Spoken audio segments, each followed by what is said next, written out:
लेकर जिसे पार्लियामेंट की बिल्डिंग कहते हैं और सुप्रीम कोर्ट जो आला अदलिया की बिल्डिंग कहा जाता है, वहां तक गए हैं। क्यों हम आज निकले हैं?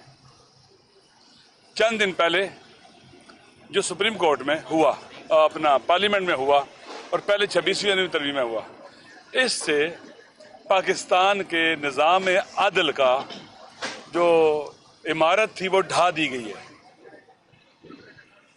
अदलिया अपाज कहना लफ्ज कम है, नहीं, ढह गया है अदलिया का निज़ाम।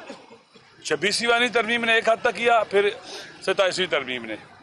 अब आप जानते हैं पाकिस्तान जैसे मुल्क में जहाँ इलेक्शन लूट लिया जाता है, जहाँ जजों के बच्चों को अगवा करके फैमिली पर दबाव डालकर भी बाज़ औक़ात सुनने में आया कि फैसले करवाए जाते हैं, लालच देकर प्रमोशन के फैसले।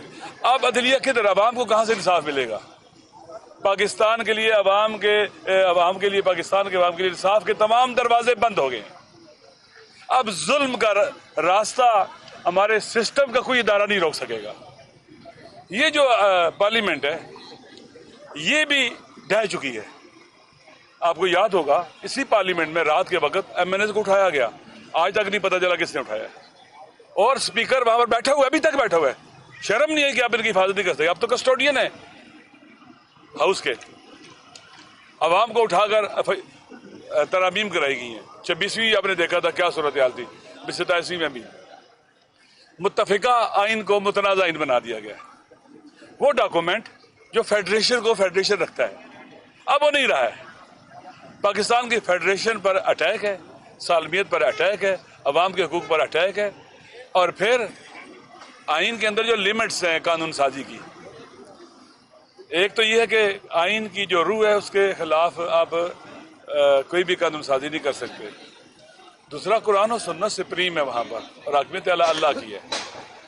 पाकिस्तान के यहाँ बस एक जुमला कह के फिर ये देता हूँ, पाकिस्तान के आइन की रोशनी में अगर हम जमहूरियत की तारीफ करें तो वो ये है, अल्लाह की हुकूमत मुंतखब साले सादक अमीन नुमाइंदों के जरिए अवाम पर, आर्टिकल 62-63।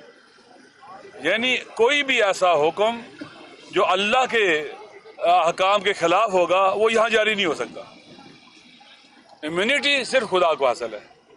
खुदा को हासिल है, वो तो देने वाला है। खुदा के अलावा और कोई जवाबदेह है।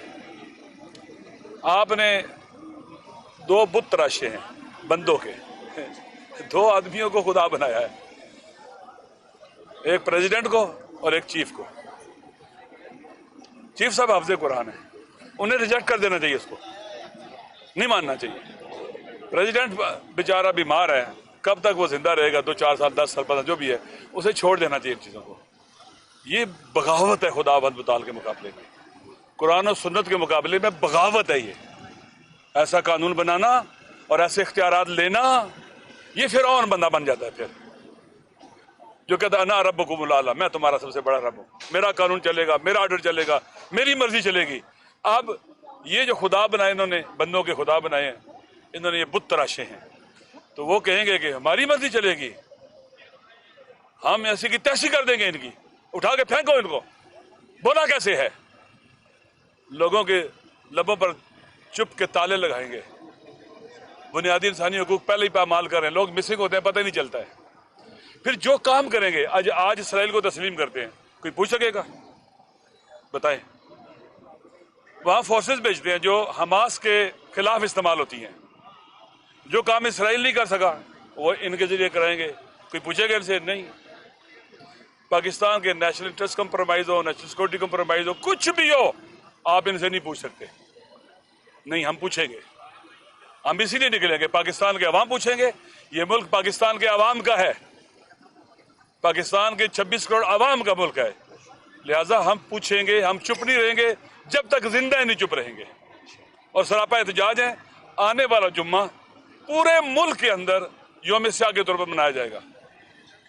उलमा की जिम्मेदारी है, दीनी जिम्मेदारी है। इस वक्त बोले जवान, पीर जवान, मर्द व जन व मर्द, हर कोई अतवार को जुम्मे को यौम स्याह बनाएगा, GB से लेकर पूरे पाकिस्तान में।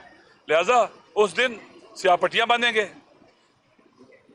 मसाजिद के बाहर जहां भी मुमकिन है वहां पर एहतजाज करेंगे और इस जुल्म के खिलाफ आवाज बुलंद करेंगे। ये इब्तिदा है, आगाज है। इंशाअल्लाह अज़ीज़ के बाद फिर قومی کانفرنس بلائی جا رہی ہے، تمام کے تمام سوسائٹی کے طبقات کو، شخصیات کو بلایا جائے گا، جہاں پر پوری قوم کو اور سب لوگ آن بورڈ لے کر یہ جدوجہد جاری رہے گی، اور ان کے اضافے کے بعد پھر اس میں مزید طاقت آئے گی۔